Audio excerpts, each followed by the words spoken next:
Welcome to Friends and Fiction. 4 New York Times bestselling authors, endless stories.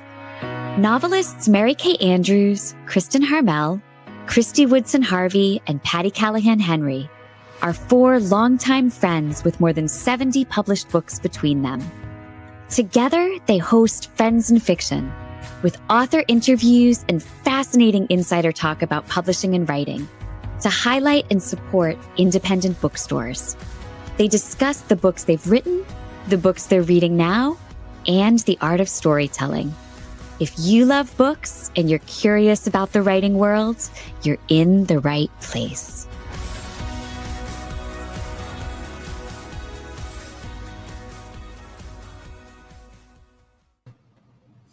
Hello, everyone. Welcome to the Friends and Fiction Show. I'm Kristy Woodson Harvey. I'm Patti Callahan Henry. I'm Mary Kay Andrews. I'm Kristin Harmel. And this is Friends and Fiction, 4 New York Times bestselling authors, endless stories to support indie bookstores, authors, and librarians.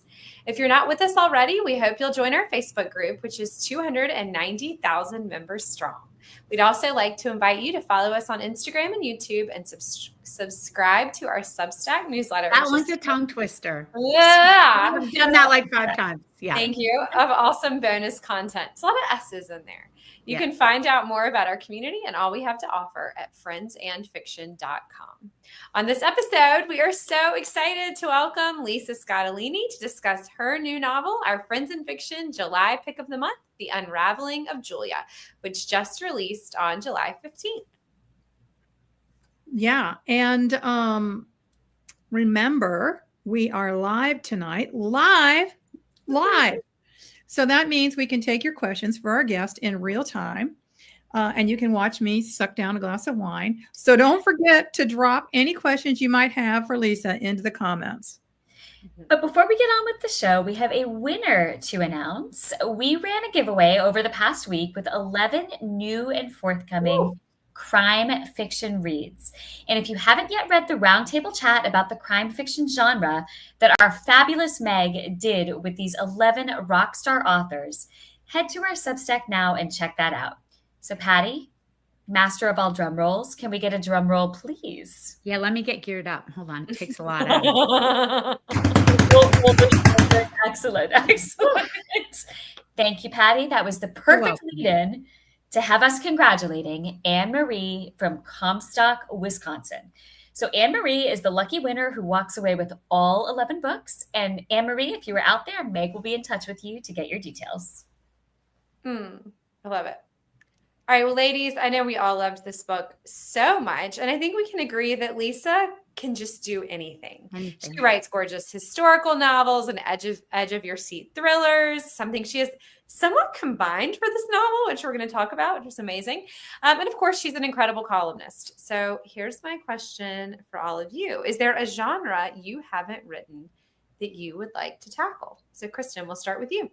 You know what? I would love to write a thriller, but I don't think I have what it takes. I think it is a skill set I don't have yet, but it's one of my favorite kinds of books to read. And it's something that I would like to tackle eventually, but I think I'm going to have to grow a little bit more as a writer first. I would love to read a thriller. Yeah. How about you, MK? Well, I totally disagree. You totally have the chops to write a thriller. You think? Yeah, definitely. Oh, okay. So, I've done mystery and I've done sort of rom-com and I've done women's fiction. But I have a children's book I'm dying to write, possibly with my grandkids, about a little shrimp boat that we always see anchored in the creek on our way to Tybee Island. So that is the project I would love to tackle at some point. That's awesome. I would read that. That sounds amazing. I was going to say it makes me think of the little tugboat. Yeah. Do you remember that when our kids were little? Oh, gosh, yeah. When I was little, actually. I have so many things I'd like to write, including a children's book like you, Mary Kay, like a Whisperwood book. But the book I think about sometimes, and like you said, Kristin, I just don't think I have the wherewithal yet. I don't know if I ever will, but I would love to write something about Irish mythology. Oh, Patti, you could totally do that. You could You could do that in your sleep. I actually kind of feel like that would be like the most natural thing that you could. It'd be really silly if you don't do that. Yeah. I mean, I sneak it in sometimes, in my books. Do. Yeah. But a retelling of an Irish myth is something I think would be really fun. Meg just said you need to write the Whisperwood book. I know. I asked my grandkid girls when they were here recently, if you could be anything you wanted in Whisperwood, what would you be? And they were off like naming all these crazy things. And I was like, no, an animal. Like, what animal would you want to be? All right, Kristy, what is a genre that maybe you've put on the back burner? Well, this isn't even necessarily on the back burner. And like, I don't know if I'll ever do this, but people always used to say, oh, do you think you'll ever write like a children's book or like young adult? No. But I've had like a teenage character in the last couple of books. Well, maybe not my last couple, but in several of my books. And I've had so much fun writing that I was like, well, maybe I would write a YA book one day. Who knows? Who knows what we'll do next? Who knows what we'll do? So we'll see. Exactly. Okay, so let's get going with a little bit of background on Lisa. Lisa, my old pal, is a #1 best-selling and Edgar Award-winning author of over 30 novels. She has more than 30 million copies of her books in print and is published in more than 35 countries. And she is 30 years old because we like all the 30 stuff. She is the president of Mystery Writers of America, and she reviews fiction and nonfiction for the New York Times, Washington Post, and the Philadelphia Inquirer. She also writes weekly columns with her daughter entitled Chick Wit, a witty take on life from a woman's perspective, which have been collected in a best-selling series of humorous memoirs. After running in the Philadelphia Inquirer for 15 years, Chick Wit is now available online. So Lisa graduated magna cum laude from the University of Pennsylvania with a BA degree in English, and also from the University of Pennsylvania Law School, where she taught justice and fiction. Her new novel, which we are here to talk about tonight, The Unraveling of Julia, was just released on July 15th and hit the New York Times list. Thank you very much.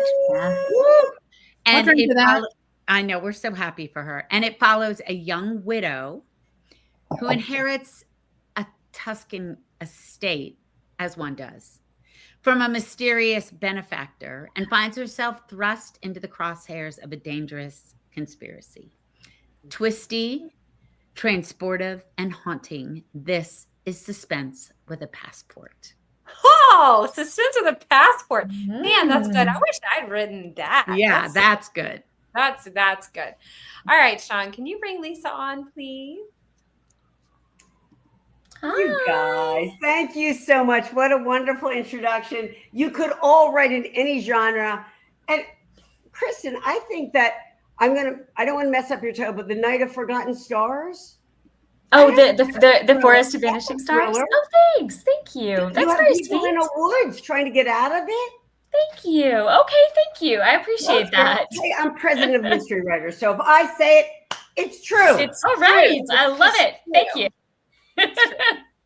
Well, Lisa, we are delighted to have you, as you know. And before you got here, obviously you heard we were discussing just your incredible breadth as a writer. So is there any genre that you haven't written that you would consider tackling? Oh, it's so, first, I just love you guys. So I feel very, very lucky. Like I feel blessed every day. And when I look back, I go, well, I don't think I'm really writing in a genre. I mostly think I'm writing stories about women like us, for women like us, and men too, enlightened men.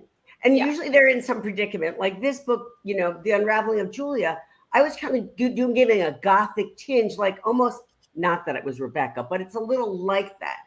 I used to think the term gothic meant too much eye makeup, Basically, English majors unite. It means generally it's a woman who's thrust into this, an ordinary woman, like a non-expert, right? She's not a cop. She's just us in a situation that's really hard to deal with, possibly life-threatening. We'll have a paranormal element, spooky castle, and a super hot guy. I wrote another sex scene from memory. I know you can. Thank me anytime, ladies. But so I feel like I've just written. Now they call what I used to do legal thrillers, domestic thrillers, historical thrillers, and now this is a psychological thriller. But I just think they're stories about people like us. Yeah. Right? Yeah. That's why you can do it, because you basically already are. Ah, I love that. points. True. A lot. That's good. Okay, so we've sort of touched on this, but we're just going to give a little more background about the story really quickly. So Julia's husband is murdered, and while she is freshly mourning his loss, she gets some news that, quite frankly, a lot of us would dream about.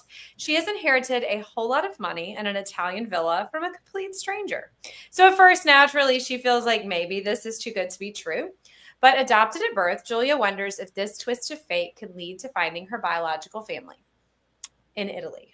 Julia comes face to face with quite a few demons, both metaphorically and literally, that lead her on a journey of self-discovery she never could have imagined. So it's a little bit about what the book is about. I love Can it. you tell me anything I missed? And then tell us what it's really about. Well, I think what it's really about, and that was a lovely way to put it. I think what it's really about, when she gets this inheritance, she doesn't know the name of the benefactress. And so if she's going and she's in grief, she's lost her husband. If she's going to go to Tuscany, she's not only searching who this person might be, but they might be related to her. Now, in fact, I did a signing last night where I had some adoptees in the audience. I have some experience with adoption in my family because weirdly, I found out at middle of my life that I had a half sister I didn't know about and a step brother I didn't know about. And they're both named Jean. My brother said we should just name them Jean Poole. So, I think about that a lot. And I think, well, for an adoptee, you don't know your birth family. What is that like to go and find out who you really are? And then it gives all these cool questions like, does your blood define you? How much does heritability of traits define you? And she is real. And in a way, I think so many books, at least I love a search for identity. Give me a good search for identity, because I'm having a midlife crisis like every other week. You're trying to figure yourself out all the time. And hopefully you're growing a little. And so Julia in this book, while she's becoming unraveled, she's really getting to the bottom of who she is, really, and how she defines herself, not only in the physical world, but like we said before, in the spiritual world too. So true. I like that.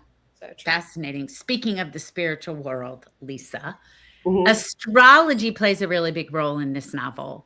You even include a few horoscopes in it, which I loved. So I'm a cusp baby. I am half Pisces and half Aries. They call it a Piscean. I've never heard of this before. Me neither. So I have this book. Oh, I can't reach it. It's a birthday. Have y'all ever seen the big birthday book? No. Where it tells everything about every birthday. What? But, yes. No. I have to have It's like this thick, and it has every single birthday, what their card is for that birthday, what their sign is, what their rising sign is, all of that. But anyway, they have a whole section on cusp babies, and I'm one. So Piscean. I was born on the first day of spring, which is the last sign and the last day of the last sign. Anyway, I love reading about it. It might explain a lot about me, half fire, half water. But no matter what I claim to believe or not believe, like Mary Kay, I look up my horoscope when it's available. So is astrology a personal interest of yours? Did you actually do some astrology research into those dates, or did you make them up? Talk to us about this. Well, I think I've always been interested in it. What I sort of feel like, and I think this is especially true of readers. That's why I love you ladies and your audience, because I really think that readers have open minds. You know, just reading a lot helps you develop empathy, and it makes you open-minded. And I think it's really important to pay attention to things in the world. Like you could say something like, well, I don't believe in astrology, but I'm Cancer the Crab. And when I read my horoscope, it really sounds like me. Yeah. You know, like a love monster, a homebody. You know, my daughter always says, well, you just have a good sign. That might be, you know, but so I try to not ignore what information happens around me. And it's all part of Julia's quest to figure out who she is. And, you know, when she she started with the horoscope stuff because it almost predicted her husband's murder Yeah. about the same time that she was feeling like almost a premonition about it. And so these things are all of a piece under the rubric of, is there more than what we see? And basically, like in my life, I can tell you stories where, I mean, I once broke up with the guy because I heard his shoes talking to me. I swear to God. It was like I was engaged. Lisa, tell us that story. Okay, I'll tell it fast. So it was after my first divorce. I fell in love with this guy. I have a low flash point. That's kind of a problem. But in any event, I'm in love. He's in love. My daughter's 4. We ended up moving in together because my house sold early. And he turns out to be like, by day 3, I was like, he wants me to put the cans all in a line, which later I saw in the movie. And he wants all the towels in a line. And then he found Francesca's like little underwear when she was 4 on the floor. And he said, this is disgusting. And I'm like, this guy is like, this. I liked his reliability, but I didn't like his complete insane neatness. Oh, yeah. And so bottom line is I went into his closet to put something away. I was like Wilma Flintstone, like I would clean up everything before he came home. Me. And I came and I looked in his closet and all the shoes were in a row and all the shoes from color, like people who have their, but okay, I'll get that.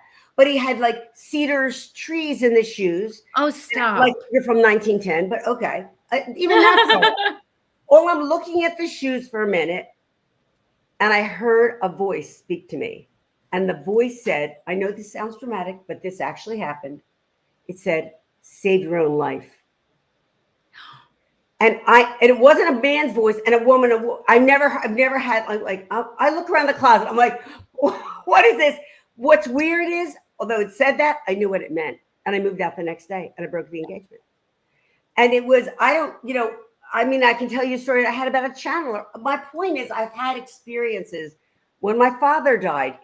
It was sad. It was awful. But I was in the hospital room with him and I knew he died before the doctor pronounced it because I felt his spirit. Wow. And I've since then read that a lot of people have that. Like I was very close to my dad and I felt like suffused with the goodness that he was. He was a lovely man. He was a sweetheart of a guy, and easygoing and fun. And I felt his spirit at that time. And so I sort of have been thinking about that stuff lately with respect to my own spirituality, because faith is, after all, not, we believe in faith. We can't prove it. And so to me and Julia, I gave all this to Julia, partly because you write a book in a certain time.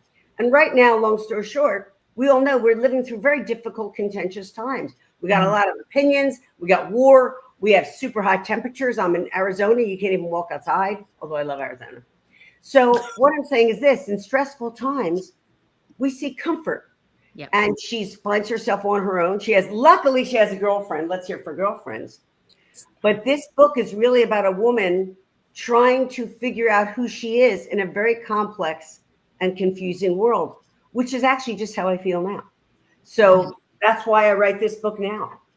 It's awesome. Was that the question? Probably not. Yes, that was a great answer. Yeah. Okay. It was the answer. No, that was amazing. We're all looking for something more, an answer, especially when we're unraveling. And if we look to our horoscope or to yes, you answered it. Yep. Yeah. Right. And you can't deny it. If your horoscope sounds like, I had a horoscope last week and I was just starting to get to work on the new book and it said, start your new book. Oh, my horoscope. Stop. No. Like, what? It's very specific. Make it up. I said it to my bestie Laura. Where do you read your horoscope? On my phoneo. Okay, but I'm just going to show you what my app is. Co-star. Ooh. Yours is You can pretty. only push someone so far. Okay. Today, do distractions. Don't do guessing games or ulterior motives. I don't know what that means. It doesn't always jive, but sometimes it does. Wow. Very cool. Amazing. Now you find out I'm really wacky. No, you are my credibility right I now. have mine. And sometimes it's like wildly accurate and concerningly so. Crazy. And I really do look at something like women's intuition. Now it sounds like a sexist term, but we have that. And we sometimes, at least in my case, in my generations, tends to deny it. But if you really, there's a guy named Gavin DeBecker who writes about security, and he wrote a whole book called The Gift of Fear. And a lot of it was about women who were victims of violent crime. And afterwards, they were interviewed, and they said, "I knew there was something funny about that guy, but I his didn't shoes say did not anything." talk to them. What? But his shoes did not talk to them. Right. Yeah. Well, not everybody can get lucky, but I know. No, but I mean, I think it is true. And I think like more often than not, you know, sometimes when you don't listen to that little voice, and sometimes it's not about something big, sometimes it's about something little teeny tiny, but you don't listen to it. And then you're like, oh, I knew, Right. I felt it. I knew it was wrong. I did it anyway. right. Right. And those are the times you kick yourself, because I knew it, but I didn't listen to myself. My mother's best advice to me, really her only advice, which was so great, was be yourself. Yeah. Yeah. That's good So true. advice. Right? Good advice. Definitely.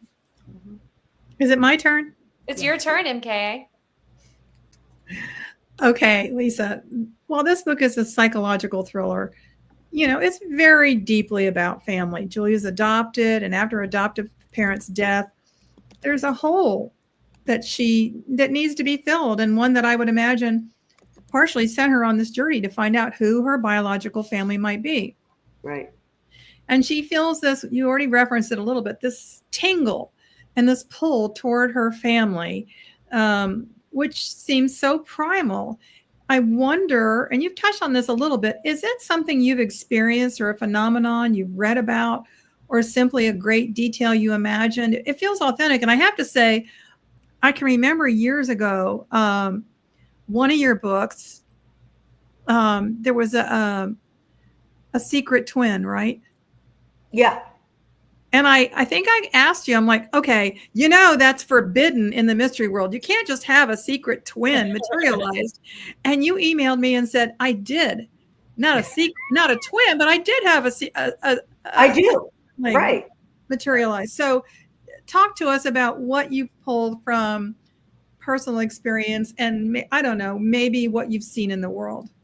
Well, I guess the first personal experience was when I had a channeler 40 years ago, who basically, I went on a lark and as a gift, and she told me that I wanted to be a writer and I should follow my heart. And I did, and she was right. And weirdly, I went with a friend who gave me the gift, and she foresaw 2 children for my friend, and my friend was having a very hard time with fertility and had basically understood that she probably couldn't have children, was very sad about that. And then the channeler also told her that she would have 2 daughters, and she did. So that really, you know, was sort of an undeniable experience. And I think I've been thinking about, there is something to family that you were talking about. Now, look, our families can be a source of great love and comfort, and also a little bit of agita, right? Which is a literary term. But I have a brother, the one that I knew about, right? We grew up together. When I'm with him, I feel a kinship that I don't really feel with anyone else on the planet. We don't always agree. He's a lot more fun than I am. He's a great guy. And I think there's the concept of found family. Maybe it's because it's just me and Francesca. I'm a single mother, and I only have the one girl and about 85 dogs and a cat and a pony.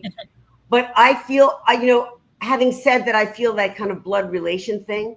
I feel it with my best friends. I feel it with Laura, my friend Laura, Franca, obviously with my daughter. Francesca says to me, you have a tier, like a rewards level of good friends. And I think that's really true. Those good girlfriends of many, many years. I count you guys among them. I mean, Mary Kay, we've known each other for 30 years. We had a coach together 40 years ago trying to figure out what's going on with our career, right? And you do find family and you make family. So I love to explore those concepts because to me, they're equally valid. I'm sure there's plenty of people watching this who have great families, but some whose girlfriends get them through chemo, divorce, whatever, a walking club, a book club. We're so lucky. We're so lucky in each other. I think about it as, you have friends who are on the concierge level. Yeah. Yeah, exactly. Right. They're the ones who sense when you're desperately unhappy or desperately joyous about something, and they tap into that. And if you're lucky, you have family like that too. Right. If you're lucky. Yeah. I always feel like they're the ones who say no pressure. The ones who want to do something but say no pressure. If I have to work, I go, no, thank you for no pressure. They know I love them. If I can't do the thing they want me to do, they know I love them. Yep. And Julia has a friend like that. This is a real girlfriendy book. And in Right. fact, there's a little bit of problems between the two of them. And I never even fought with my girlfriends, really, but they have a little bit of a disagreement, and it really deeply unsettles Julia, which in the times that's happened to me, I felt as unsettled as if I fight with my daughter. It's like, there's disturbances in the field level of something's bad. I won't feel good until this is resolved. The atoms are not smashing the way they're. Yeah, right. Right. And maybe even more so, because sometimes I feel like with your family, like you can have those disagreements, but like, you know, you're going to work it out probably. Yeah. I mean, not always, but I'm just saying, like with you and Francesca, for example, you're probably going to work it out. Well, we never sleep on it because I'm like a maniac that way. I'm like, okay, so I'm really sorry. Usually I'm really sorry. It's some dumb thing I did or something. And then she, I'm really sorry. Then we spend 20 minutes going, no, I'm really sorry. No, you were wrong. I actually put that in the book because I think women do that a lot. And I like it. I think it's nice to take responsibility when you're wrong. Yeah. There's not enough of that, in my opinion. No, there's not. Okay, so we have to talk about briefly how you wove real Italian history into this novel, because I thought this was just really incredible and inspired. So Julia inherits the Italian villa from a woman named Amelia Rossi, who claims to be a relative of Duchess Caterina Sforza. And I'm going to be honest, I read this book. I loved it. I thought this was something that you had made up, and then learned that she was an actual Italian duchess. And you bring this woman to life so well. So I'm just interested, did you take liberties with the Duchess's character, or is she based in fact? No, I mean, and thank you for asking, because you guys are all such historical fiction queens, and I love history, and that's why I love your book so much. And I had learned about her a long time ago, and I didn't take any liberties. She was, and I thought, this is a person, because if this is a book and it is about a woman finding her own power, Caterina Sforza was a woman who found her own power at a time when women were chattel. This was in the early Renaissance. She was the only female ruler in all of Renaissance Italy. She was first married by an arranged marriage at 14 to a guy, ready, who didn't even show up. Like, I've had my exes sucked, but at least they were at the wedding. They weren't at the marriage. They left, but I'm kidding. But she was very, very cool. And as a historical figure, I sort of touch on it in the book, but she outwitted Machiavelli himself, and she actually did battle with Cesare Borgia herself. She rode horses. She had 6 kids. She had a garden that she made balms that are still in use today. She was a straight up badass. And I'll tell you the coolest thing about her for people who love books. She was the Duke of Milan's daughter. She loved books. And one book in particular, her favorite, was called The Lives of Famous Women, which at the time was amazing because women's lives weren't regarded as worth learning about. It was a lot of Greek goddesses in them. That's how far back I had to go. But then when 30 years later, she lives by this book, she becomes her own heroine in a way because of that book. And then 30 years later, somebody writes a follow-up to that book, and she's in it as one of the famous women. And I was that right? Like that is what books do. So many things I love to read. And they nurture me, and they connect me to you guys and other people who read, but they also help me understand how to be and what I can reach for and maybe what I can accomplish.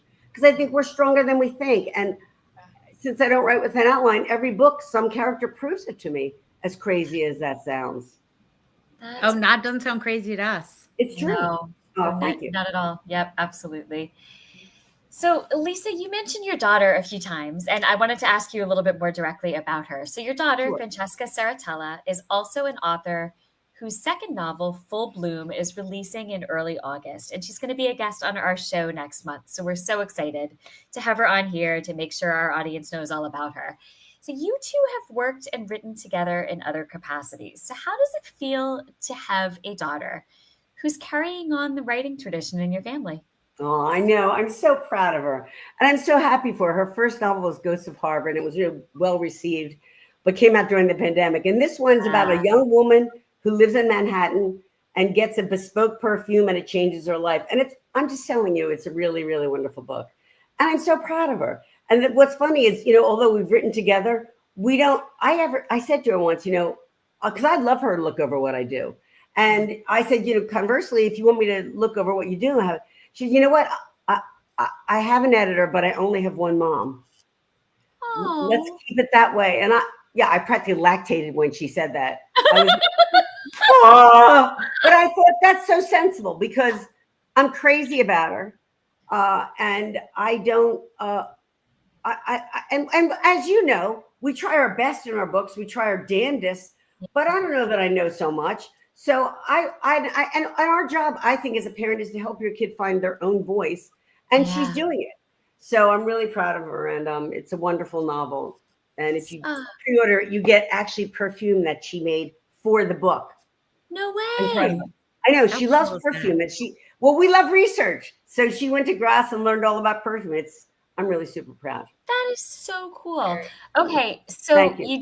You don't edit her, but could you foresee or could you see any circumstance in which the two of you might work on a novel together? Because I know you've written nonfiction together. Can you imagine ever collaborating on a fictional story? I don't think so. I mean, just because, could you? I mean, a novel is so personal. It has to come out of me. That's why when people say, will AI take over? Well, I don't think AI will ever write a great book. I'm opening my soul in The Unraveling of Julia. Absolutely. I'm telling you about my own existential uncertainty about my role in the world, not only physical, but spiritual. That can only be the me show. I don't show myself to anybody, right? I mean, I love my daughter to the marrow, but I would not do that. And I don't know that she'd want to do that. I don't know how people do that. I wish them luck. I'm glad that some people do, but yeah, it's the one thing I have control over in my life is what's in that, right? We get to say what's in the book. I have a wonderful editor. She makes great suggestions, but I don't even have to listen if I don't want to.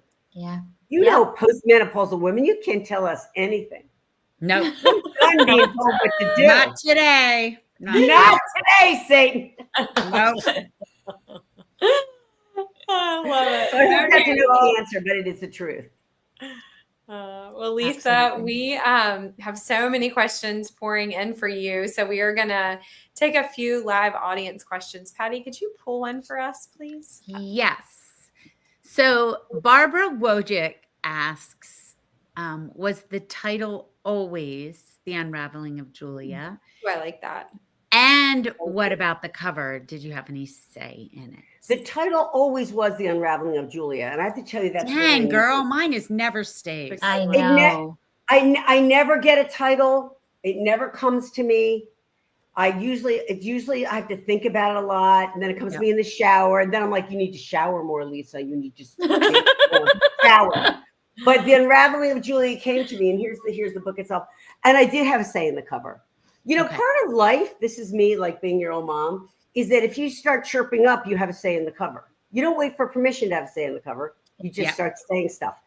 And props to Grand Central because they're very collaborative. So I go, I want Tuscany, but I want dark Tuscany. Ooh. I want that under the Tuscan sun after nightfall. Ooh, there's a lot going on in this book. There's suspenseful. There's a lot of twists and turns. And of course, there is the hot Italian on the vest, but you have to have the hot Italian on the vest. Obligatory. We had a question about the hot Italian on the vest, but I felt like, but we skipped it so that we could have time for the audience. Okay. So wait, before we go to the next question, everybody on the chat is asking what your horoscope app is. Yeah. Oh, yeah. Oh, it's CoStar. CoStar. Yeah, it's called Co-Star. It's free. Okay. But I always get and I put this in the book too, because I'm a sucker for the in-app purchases. Oh, tell me more. Oh, tell me deeply. Then I get to the romance. It's never good. But here's 30 million people are already on CoStar. It's cool. And Julia uses it. I think, look, Julia becomes an astrology girly in this book. I mean, she is looking for guidance. And I love the idea too. It's like any spirituality. In fact, you talk about Irish, the whole Gaelic, there's a lot of Gaelic culture in here because there's the notion of thin places in nature where the line between the spiritual world and the material world is very thin.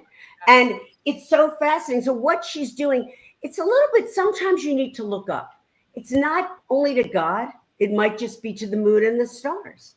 And I love that whole notion of how much can you take in. And astrology and channeling and faith are all a part, to me, In the Renaissance, astrology was considered a science and considered as valid as religion. They were not enemies.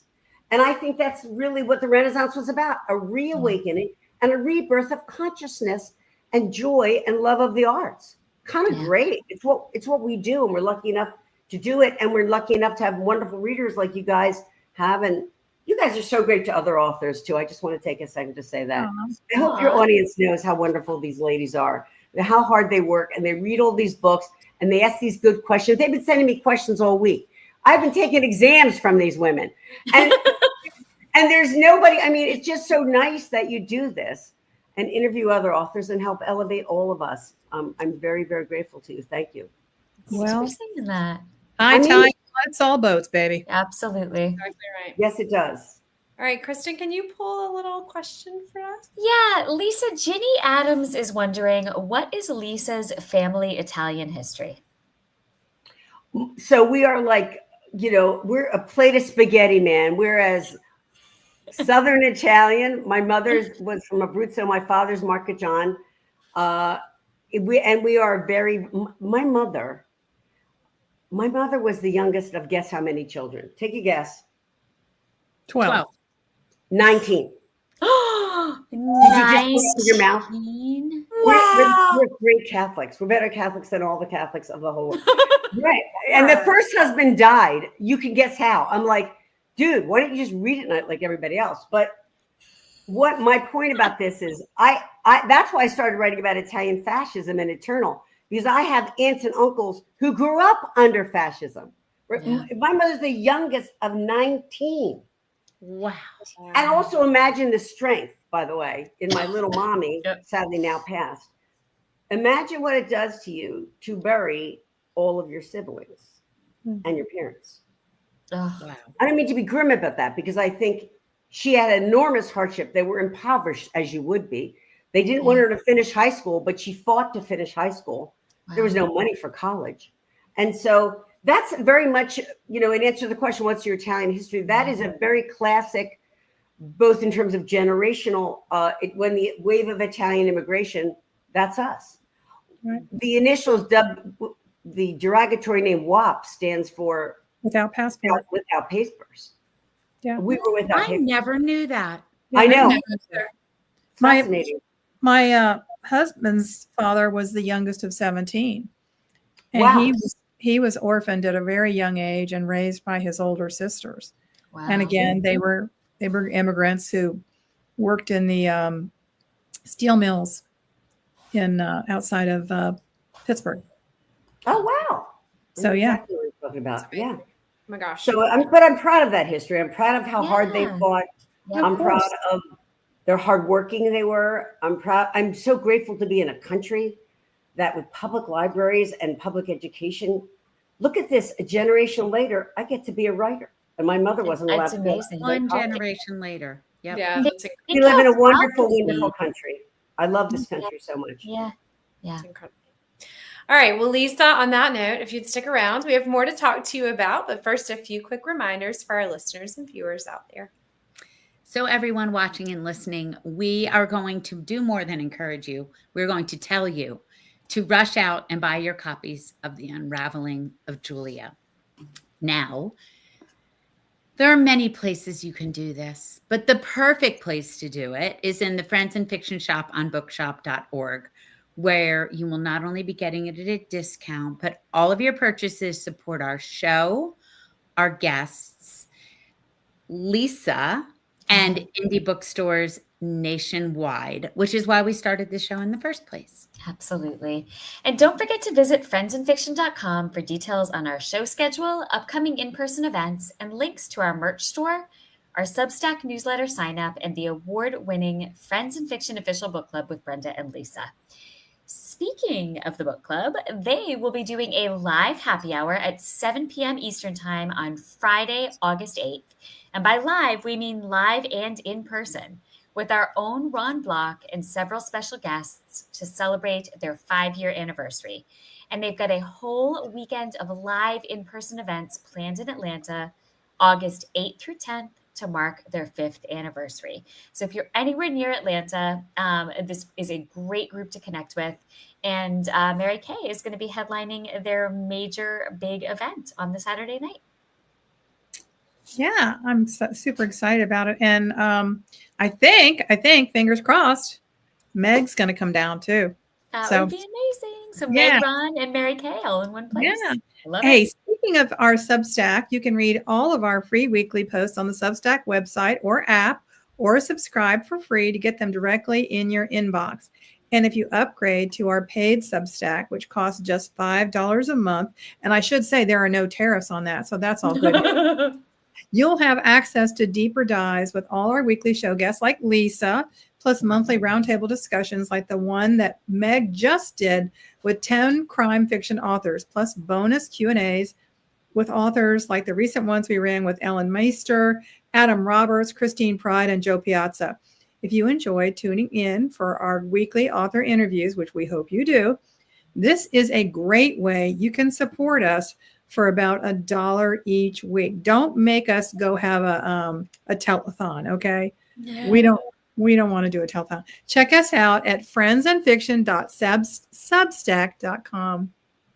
Friends in Fiction has also recently partnered with Talitha Coffee, a woman survivor-founded company based in California.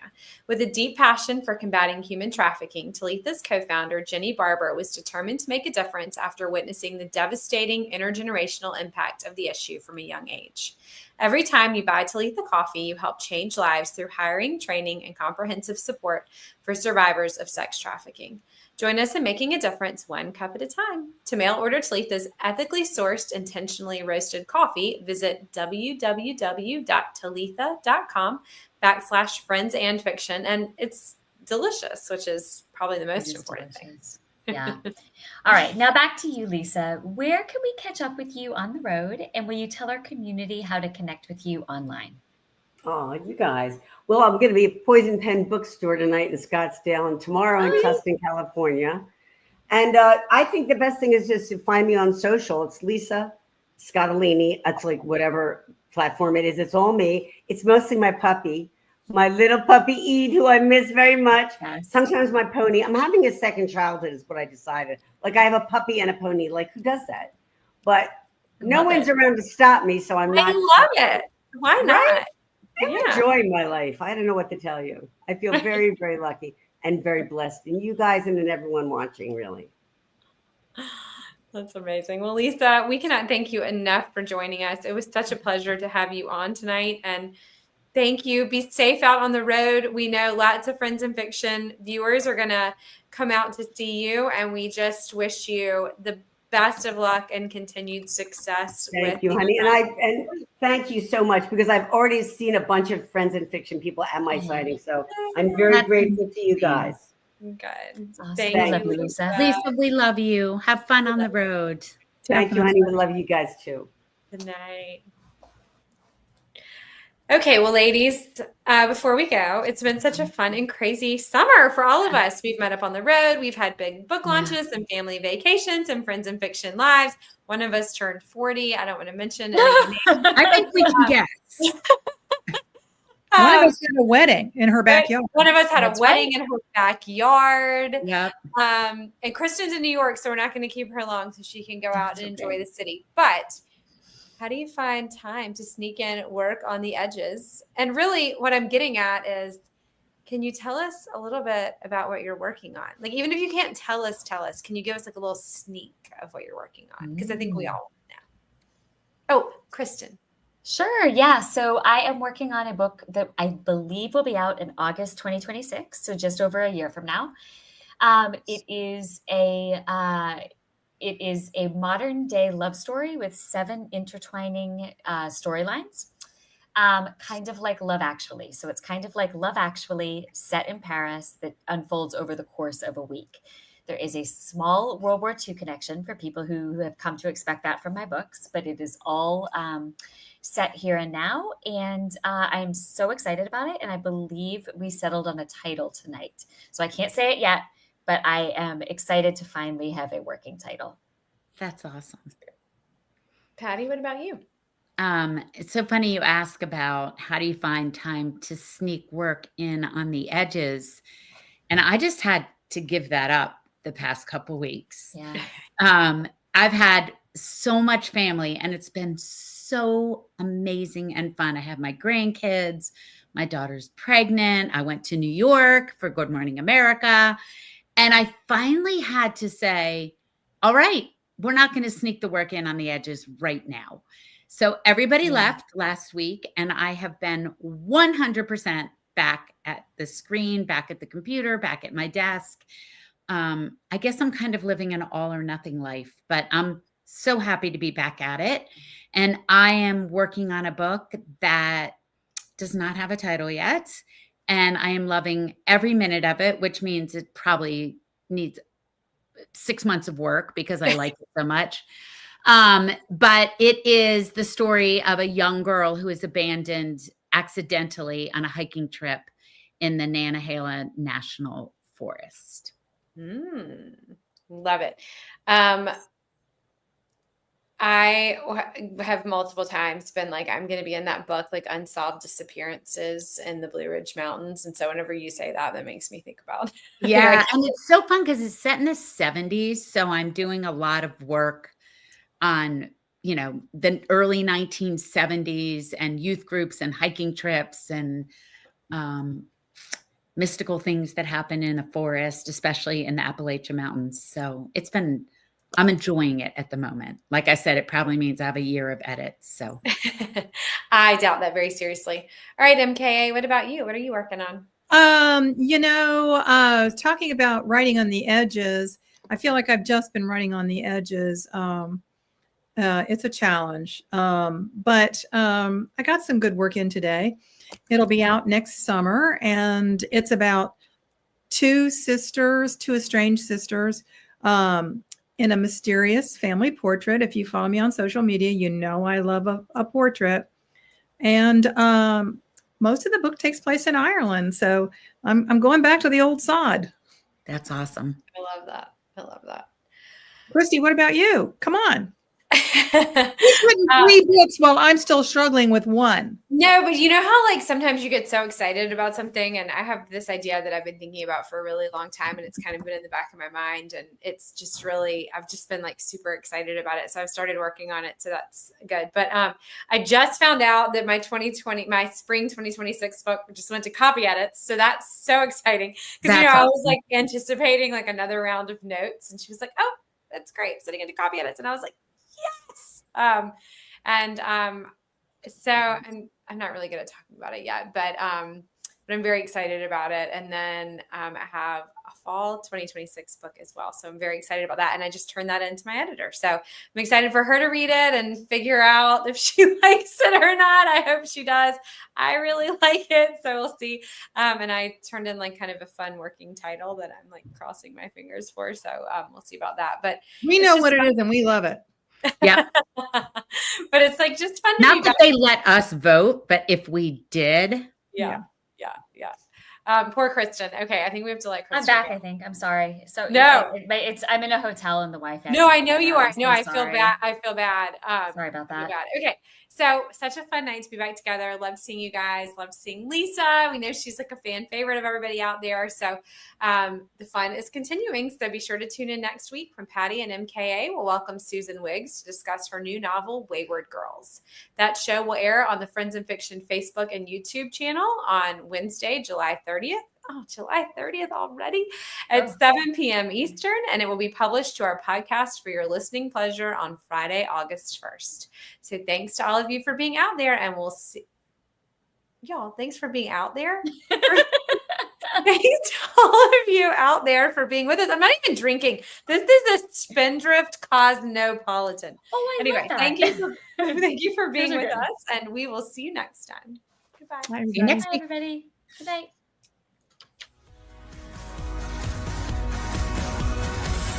Thank you for tuning in. You can join us every week on Facebook or YouTube, where our live show airs on Wednesday nights at 7 p.m. Eastern Time. Also, subscribe to our podcast and follow us on Instagram. We're so glad you're here.